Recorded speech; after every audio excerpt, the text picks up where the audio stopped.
ਧੰਨ ਵਾਹਿਗੁਰੂ ਜੀ ਸਾਹਿਬ ਜੀ। ਇੱਕ ਓੰਕਾਰ ਸਤਨਾਮ ਕਰਤਾ ਪੁਰਖ ਨਿਰਭਉ ਨਿਰਵੈਰ ਅਕਾਲ ਮੂਰਤ ਅਜੂਨੀ ਸੈਭੰ ਗੁਰ ਪ੍ਰਸਾਦ। ਜੇ ਤੂੰ ਤੁਠਾ ਕਿਰਪਾ ਨਿਧਾਨ ਨਾ ਦੂਜਾ ਵੇਖਾਲ ਇਆ ਪਾਈ ਮੋ ਦਾਤਣੀ ਨਿਤ ਹਿਰਦੈ ਰੱਖਾਂ ਸਮਾਲ। ਮੈਂ ਨਾਹੀਂ ਕਿਛ ਹਉ ਨਾਹੀਂ ਕਿਛ ਆਏ ਨ ਮੋਰਾ ਅਵਸਰ ਲੱਜਾ ਰੱਖ ਲਿਓ ਸਦਨਾ ਜਨ ਤੋਰਾ। ਅਵਸਰ ਲੱਜਾ ਰੱਖ ਲਿਓ ਸਦਨਾ ਜਨ ਤੋਰਾ। ਜੇਤਾ ਜਿਉ ਪਿੰਡ ਸਭ ਤੇਰਾ ਤੂੰ ਅੰਤਰ ਜਾਮੀ ਪੁਰਖ ਭਗਵਾਨ। ਦਾਸਨ ਦਾਸ ਕਹਿ ਜਨ ਨਾਨਕ ਜਿਹਾ ਤੂੰ ਕਰਾਹੈ ਤਿਹਾ ਹਉ ਕਰੀ ਵਖਿਆਲ। ਵਾਹਿਗੁਰੂ ਜੀ ਭੈਰੋ ਬਾਣੀ ਭਗਤਾਂ ਕੀ ਕਬੀਰ ਜਿਉ। ਘਰ ਪਹਿਲਾ ਇੱਕ ਓੰਕਾਰ ਸਤਿਗੁਰ ਪ੍ਰਸਾਦ। ਕਿਉ ਲੀਜੈ ਗੜ ਬੰਕਾ ਪਾਈ ਦੋਵਰ ਕੋਟ ਔਰ ਤੇਵਰ ਖਾਏ। ਕਿਉ ਲੀਜੈ ਗੜ ਬੰਕਾ ਭਾਈ ਦੋਵਰ ਕੋਟ ਔਰ ਤੇਵਰ ਖਾਈ ਰਹੋ। 5 25 ਮੋਹ ਮਦ ਮਤਸਰ ਆਡੀ ਪ੍ਰਬਲ ਮਾਇਆ। ਜਨ ਗਰੀਬ ਕੋ ਜੋਰ ਨ ਪਹੁੰਚੈ ਕਹਾਂ ਕਰੋ ਰਗਰਾਇਆ। ਕਾਮ ਕੇ ਮਾਰੀ ਦੁਖ ਸੁਖ ਦਰਵਾਨੀ ਪਾਪ ਪੁੰਨ ਦਰਵਾਜਾ। ਕ੍ਰੋਧ ਪ੍ਰਦਾਨ ਮਹਾ ਬੜ ਦੁੰਦਰ ਤੈ ਮਨ ਮਾਵਾਸੀ ਰਾਜਾ। ਸਵਾਦ ਸਨਾ ਟੋਪ ਮਮਤਾ ਕੋ ਬੁੱਧ ਕਮਾਨ ਚੜਾਏ।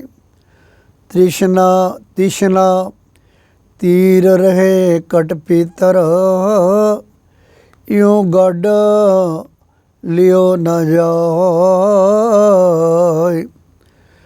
ਪ੍ਰੇਮ ਪਲਿਤਾ ਸੁਰਤ ਹਵਾਈ ਗੋਲਾ ਗਿਆਨ ਚਲਾਇਆ। ਬ੍ਰਹਮ ਅਗਣ ਸਹਿਜੇ ਪਰਜਾਲੀ ਏਕੈ ਝੋਟ ਸਿਜਾਇਆ। ਸਤ ਸੰਤੋਖ ਲੈ ਲਰਣੇ ਲਾਗੇ ਤੋਰੇ ਦੋ ਦਰਵਾਜਾ। ਸਾਧ ਸੰਗਤ ਅਰ ਗੁਰੂ ਕੀ ਕਿਰਪਾ ਤੈ ਪਕੜਿਓ ਗੜ ਕੋ ਰਾਜਾ। ਭਗਵਤ ਪੀਰ ਸਕਤ ਸਿਮਰਨ ਕੀ ਕਟੀ ਕਾਲ ਪੈ ਫਾਸੀ। ਦਾਸ ਕਮੀਰ ਚੜਿਓ ਗੜ ਉੱਪਰ ਰਾਜ ਲਿਓ ਅਬਨਾਸੀ। ਭਗਵਤ ਪੀਰ सकत सिमरन की कटी काल की फसी दास कमीर चढ़ियो गगड़ ऊपर दास कमीर चढ़ियो गड़ ऊपर राज लियो अबड़सी। शब्द गुरु ज़ायरा ज़हूर हाजरा हजूर सर्व कला भरपूर जगत गुरु भगत वत्सल कृपा निधान वालिए कुल आलम सर्वरे कायनात धन धन साहिब श्री गुरु ग्रंथ साहिब जी महाराज जी की सरप्रस्ती कबूलते हुए एक बानी चैनल के माध्यम द्वारा हर रोज़ घरां 'च बैठ के गुरबानी का लाहा लहरे अत सत्कारयोग गुरु प्यारे गुरु सवारे सत्संगी जनों आओ कुछ समा सबसे ऊपर गुरु शब्द विचार नाल जुड़न का यतन करिए। जिंदगी सवारन की जो सूत्रधार गुरु की बाणी है, क्योंकि गुरु पातशाह कहते हैं बाणी गुरु गुरु है बाणी विच बाणी अमृत सारे गुरबानी कह सेवक जन माने प्रतख गुरु निस्तारे। प्रतख तौर पर गुरु की बाणी जीवन के अंदर निस्तारा करती है। सिर्फ मन करके बचना करके कर्मा करके गुरु के दर ते नतमस्तक होने की लोड़ है। तो आओ इस तो पहला कि शब्द विचार का आगाज़ करिए। गुर मर्यादा अनुसार साहिबे कमाल बरदो आलम शाह बादशाह दरवेश अमृत के दाते कलगीधर पिता साहिब श्री गुरु गोबिंद सिंह महाराज जी की बख्शी फतेह नाल सांझ करिए। फतेह प्रवान करो जी। कोई भी रसना खाली ना रहे। फतेह अर्ज है वाहिगुरू जी का खालसा वाहिगुरू जी की फतेह। पावन बचन जिसका मूल पाठ आप जी ने सरवण किया है, बानी भगत कबीर जी भगतां दी बाणी दे सरलेख हेठ पैरो राग के अंदर दर्ज पहले घर च गायन की हदायत भगत जी ने की है। तो संखेप मूल मंत्र द्वारा बानी का आगाज़ किया। एक ओंकार सतगुर प्रसाद अकाल पुरख वाहिगुरू एक है सदीवी होंद वाला है तो गुरु की कृपा द्वारा मिलता है। तो पातशाह भगत कबीर जी बख्शिश करके केंद्री नुकता आरंभक बोल केंद्री नुकते वजों साड़ी झोली च पाए ने। बख्शिश करके ये गल समझा रहे हैं कि मन जड़ा है ये शरीर का राजा है, ये आकी होके बैठा है, जिस करके मनुख की जिंदगी का जो मूल मनोरथ है उसकी पूर्ति तो मनुख जड़ा है कोसों दूर चले जाता है। किवें मन नूं काबू च करना है, किवें उस प्रभु परमात्मा की इबादत करदिआं सुरखरू होना है, ये जुगती भगत कबीर जी ने अज दे पावन पवित्र बोलों द्वारा समझाई है। तो आओ सब तो पहला बख्शिश द्वारा भगत कबीर जी वालों बख्शिया ये जो रहो दा बंद है इसनों विचारिए। आरंभक बोलने क्यों लीजै गढ़ बंका पाई। गढ़ हो गया किला। हुण भगत जी बख्शिश करते हैं बई हे भाई ये शरीर रूपी जो किला है जिहदे विच मन राजा बन के बैठे है, इनू किवें काबू किया जाए। क्योंकि जिन्नी देर मन काबू विच नहीं उन्नी देर शरीर जिहड़ा है रब्बी मार्ग दा पांधी नहीं बन सकता। क्योंकि मन संचालक है, बेकाबू मन मनुख नूं प्रभु परमात्मा नालों विथ प्रदान करने लई सहायक हुंदा है। हुण सवाल करके पातशाह भगत कबीर जी ने आरंभक बोलां च ये गल दृढ़ करवाई है कि ये शरीर पक्का जो किला है, शरीर रूपी पक्का किला, इसनूं काबू किवें किया जाए। बहुत कठिन बहुत औखा है। क्या क्यों लीजै गढ़ बंका पाए दोवर कोट और तेवर खाई रहो। रुक के इस रहो दे बोलों नूं समझण दा यतन करो। भगत कबीर जी कहंदे ने भी इस दे दुआले द्वैत दी बहुत वड्डी खाई है, दोहरी खाई है, डबल फेंसिंग है। जिवें लंका दा किला सी, लंका सा कोट, समुंद सी खाई, तै रावण कर खबर ना पाई। लंका बहुत वड्डा किला सी, आसे पासे समुंदर दी खाई सी, बहुत वड्डी फसील सी, उत्थे तक पहुँच मनुख दी नहीं बन सकती सी। बस इसे तरीके दे नाल हुण गुरु भगत कबीर जी समझा रहे हैं कि बई ये जिहड़ा शरीर रूपी किला है, इहदे आले दुआले द्वैत दी दोहरी जो फसील है ते 3 गुणा तेरी खाई है। भाव इन्ना पक्का इसका जिहड़ा अरेंजमेंट किया होया है कि शरीर रूपी जो किला है बेकाबू है। क्यों? क्योंकि इहदे विच दोहरी जिहड़ी ये फेंसिंग है, दोहरी फसील है द्वैत दी, ते द्वैत जीवन नूं सबरन नहीं देंदी। दो रुखी चाल दुबदा ये कदे भी जो है गुरु प्यार वालिओ मनुख नूं रब्बी मार्ग दा पांदी नहीं बनन देंदी। हुण भगत कबीर जी ने यह गल आरंभक बोलों विच जो रहो दे बोल ने ये गल दृढ़ करवाई कि भी द्वैत दे कारण सारी जिंदगी मनुख जड़ा है ये बेकाबू मन नूं काबू च नहीं कर सकता, जिस दे सिट्टे वजों ये जड़ा शरीर रूपी किला है ये काबू च नहीं आंदा। क्यों ले जाए गढ़ बंका पाए, दोवर कोट और तेवर खाए। इन्ना बड़ा जो इसका प्रबंध है, इस प्रबंध नूं चिरन लई केवल रब्बी मार्ग दे पांधी बनन दी लोड़ है।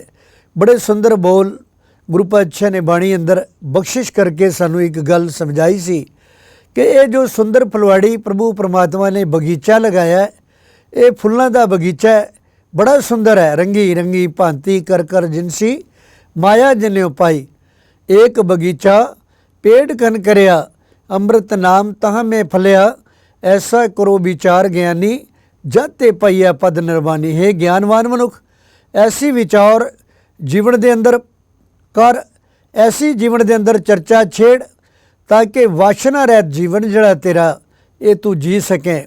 नहीं तो ये फिर जड़ी विकारां दी द्वैत दी दोहरी खाई है, तो तेरी जड़ी इस दे इर्द गिर्द फेंसिंग है, ये दोहरी फसील ते तेरी खाई करके तेरा प्रभु परमात्मा नाल नेड़ता बन नहीं सकती।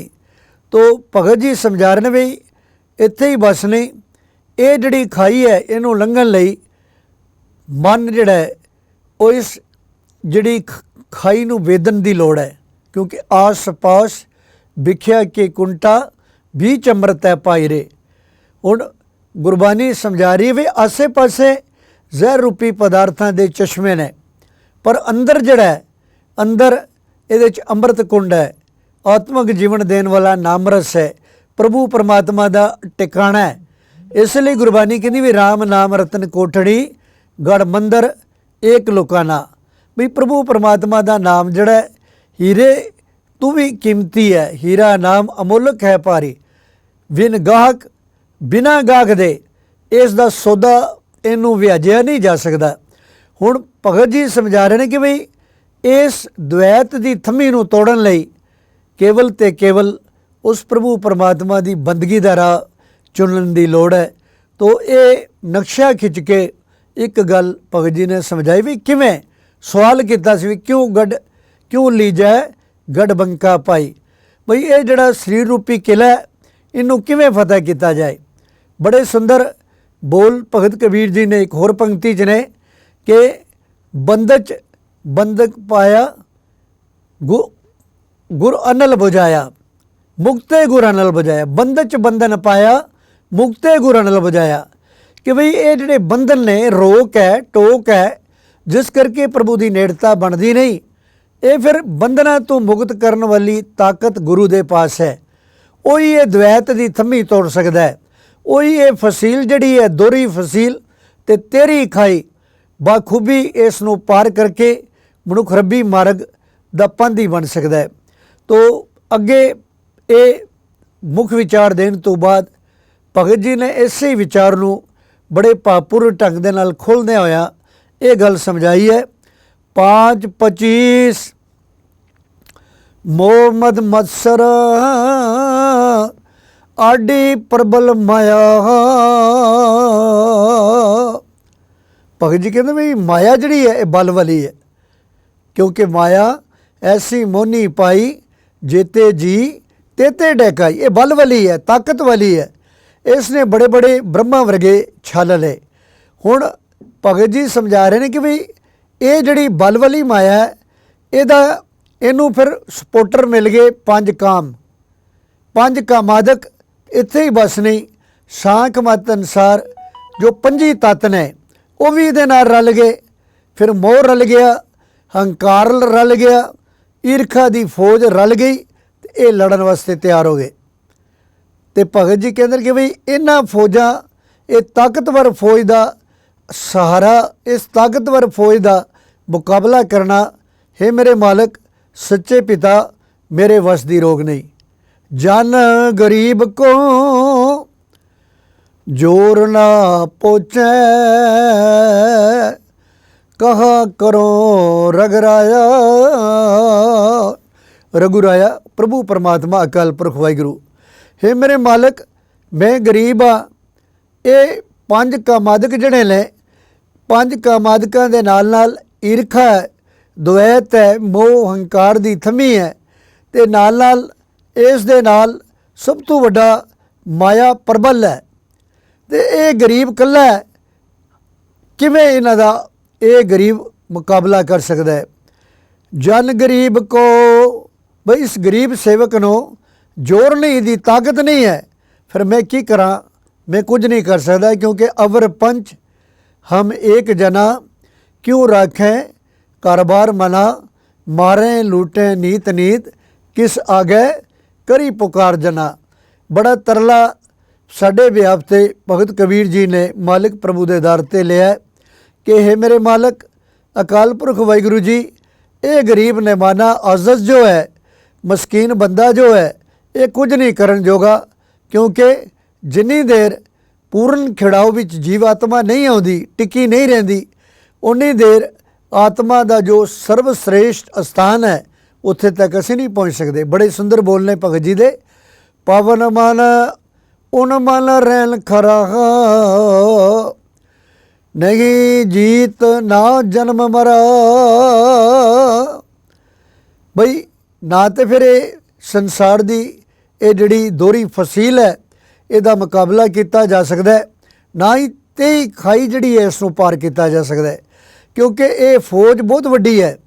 ਤੇ ਫਿਰ ਸੂਰਮਾ ਉਹੀ ਹੈ ਜਿਹੜਾ ਜਿਸ ਨੂੰ ਆਤਮਕ ਰੰਗ ਲੱਗ ਜਾਏ ਜੀਵਨ 'ਚ। ਜਾਂ ਕੋ ਹਰ ਰੰਗ ਲਾਗੋ ਇਸ ਜੁਗ में सो कहियत है सूरा, आत्म जिन है सगल वस्तां कह ਜਾਂ का सतगुरु पूरा। जिसने पूर्ण कामल मुर्शद ਨੂੰ ਜੀਵਨ 'ਚ ਆਪਣਾ दोस्त बना लिया, अपना मित्र बना लिया, वो फिर संसारिक इन्हां जो विपतावां ने, संसारिक जड़ियाँ अड़चना ने, इन्हां सुखेन ढंग दे नाल पार कर सकता है। तो भगत जी ने तरला लिया कि जन गरीब को जोर ना पहुँचै कहा करो रघुराया। हे मेरे मालिक रघुराया, मैं ये जन जड़ा है गरीब आज़ज़ जड़ा है, इहदा जोर नहीं चलता। काम केवारी दुख सुख दरवानी, पाप पुण्य दरवाजा। अगलियां पंक्तियां विच भगत कबीर जी ने बड़ा सुंदर नक्शा खिंच के गल समझाई है कि भी काम जड़ा है इस किले का बूहे का मालिक है। ये शरीर रूपी जड़ा किला है, इहदा जो दरवाजा है ਉਹਦਾ ਮਾਲਕ ਜਿਹੜਾ ਹੈ, ਇਸ ਦਾ ਮਾਲਕ ਜਿਹੜਾ ਹੈ ਬੂਹੇ ਦਾ, ਉਹ ਕਾਮ ਹੈ। ਤੇ ਦੁੱਖ ਤੇ ਸੁੱਖ ਜਿਹੜੇ ਨੇ ਉਹ 2 ਪਹਿਰੇਦਾਰ ਨੇ। ਕਾਮ केवारी, दुख सुख दरवानी, दरवानी हो गया ਪਹਿਰੇਦਾਰ। भाई दुख ते सुख ਪਹਿਰੇਦਾਰ ने, काम जड़ा है बूहे का मालिक है। ते पाप पुण्य दरवाजा, पाप ते पुण्य ये किले के दरवाजे ने। हुण इन्हां नूं वेद के मनुख जिहड़ा है उत्थे अंदर जिहड़ा बिगड़िया मन है उन्हों काबू करन लई पहुँच सकता है। क्रोध प्रधान महा बड़ दुदर तै मन मावासी राजा। बड़े सुंदर बोल भगत कबीर जी ने बख्शिश किते ने भी। सब तो लड़ाका जिहड़ा है वो क्रोध है। जदों क्रोध आंदा है गुरु प्यार वालिओ फिर मनुख सारियां सीमावां लंघ जांदा है। फिर मनुख नूं ये जो संसारिक रिश्ते ने इन्हां दी भी बेकदरी हो जाती है। वो प्यो नूं प्यो नहीं समझदा, माँ नूं माँ नहीं समझदा, पत्नी नूं पत्नी नहीं समझदा। क्रोध का शिकार होया वो आपे तो बाहर हो जाता है। हुण गुरु भगत जी कह रहे हैं कि भी क्रोध जिहड़ा है ये बड़ा लड़ाका क्रोध जिहड़ा है किले का चौधरी है, सारा चौधरे दे कोल है। तो फिर इहदे विच माता मन मावासी राजा, ते मन जिहड़ा है ये राजा आकी होके बैठा है। मन राजा है पर आकी होके बैठा है, ये काबू च नहीं आंदा। ये संसार दियाँ सारियां उपलब्धियां प्राप्त करके भी तृष्णालु बिरती अधीन इस शरीर नूं नचाई रखदा है। भाव संतोख जीवन च नहीं आंदा। स्वाद सना टोप ममता को बुद्ध को मान चढ़ाई। बड़ी बख्शिश करके ये गल समझाइए भी स्वाद हो गया जीव का स्वाद। भाई जीव के चस्के जड़े ने उसने मन राजे नूं इन्ना आकी कर दिता है कि वह मानो जिवें मैदाने जंग विच लड़न वाला संजो पहन लैंदा है प्रोटैक्शन लई। इस तरीके दे नाल ये जीव के चस्के जड़े ने इस मन राजे ने संजो के रूप में पहन ले। तो फिर टोप ममता को ते टोप जड़ा सिर की सुरक्षा लई है।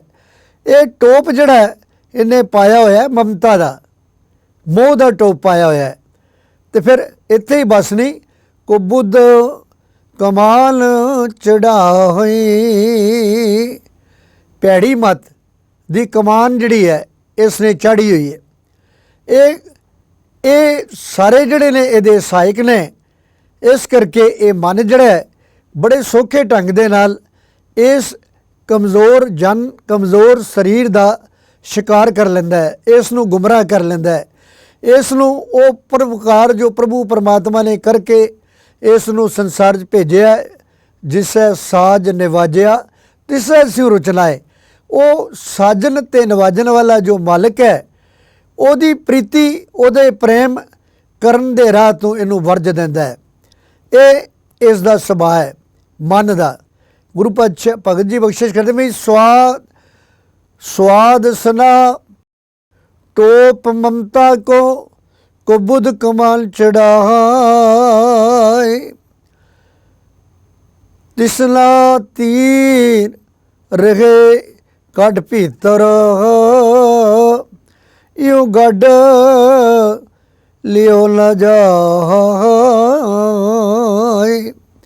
ते तृष्णा का जड़ा तीर है इन्हें फिर अपने अंदर कस के रखा है। तो गुरु प्यार वालिओ तृष्णा के तीर का ही मनुख शिकार हो जाता है। तृष्णा बिरले ही की बुझी है, कोट जोरे लाख करोरे मन न होरे परे परे ही को लुझी है। तो फिर तृष्णालु बिरती अधीन परोपकारी गुणां नूं मनुख विसार दिंदा है। सरबत दे भले का गुण जो है वो मनुख के जीवन चों निकल जाता है। ये कसिया है जो तीर है तृष्णा का। इस करके हे मेरे मालक भगत कबीर जी कहते हैं भी अजिहा किला जड़ा है ये जितया नहीं जा सकता। प्रेम पलीता सुरत हवाई, प्रेम पलीता सुरत हवाई गोला ज्ञान चलाया। भी प्रभु चरना दी प्रीत प्रेम का जदों गीत गाउण की वादी बन गई, भाव प्रेम करन दा वल आ गया। तो फिर ये जड़ा प्रेम का पलीता है ये जदों जीवन च अपना लिया तो सुरत नूं ये जिहड़ी खिंडी हुई सुरत है इसनूं हवाई बना लिया।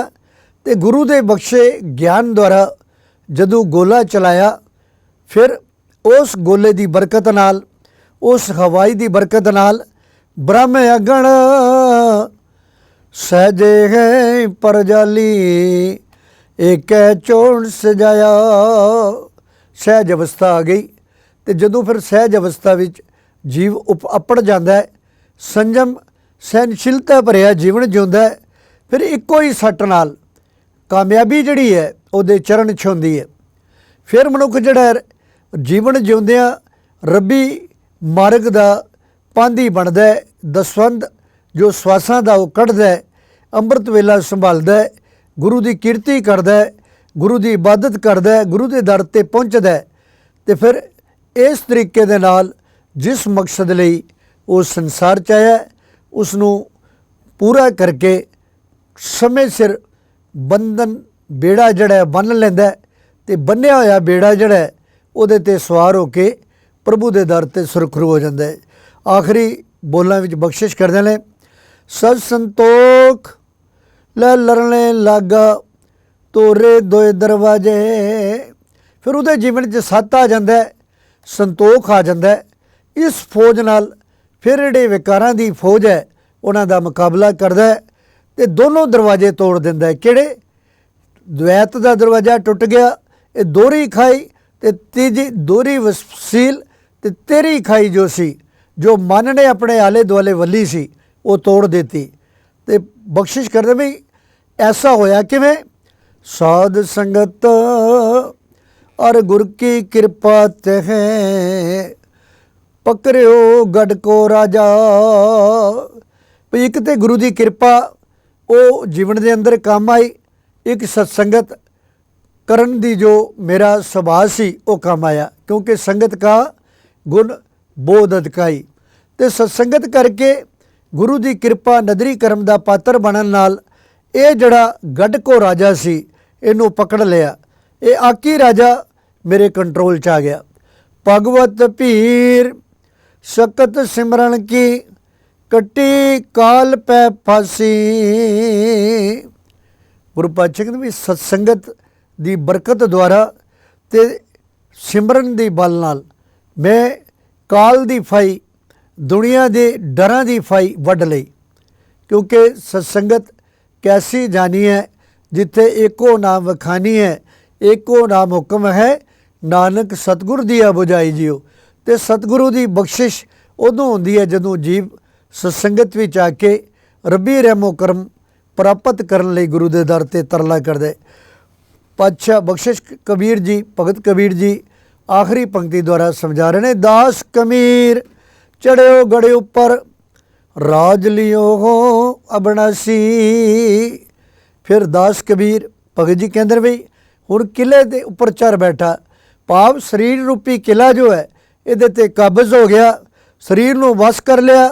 तो कदे ना नाश होने वाली जिहड़ी आत्मक बादशाही सी वो बादशाही प्राप्त कर लई।